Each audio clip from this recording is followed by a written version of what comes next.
You ask Tiger to solve. This deals with linear equations with one unknown. The final result is x equals 3/4. Let's solve it step by step. Group all x terms on the left side of the equation. Subtract 98x from both sides. Group like terms. Simplify the arithmetic. Group like terms. Simplify the arithmetic.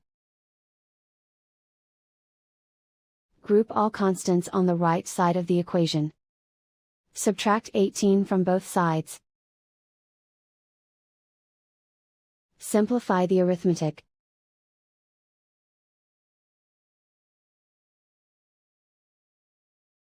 Isolate the x.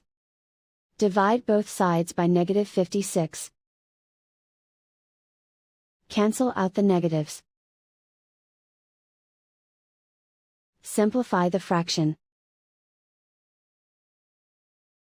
Cancel out the negatives. Find the greatest common factor of the numerator and denominator.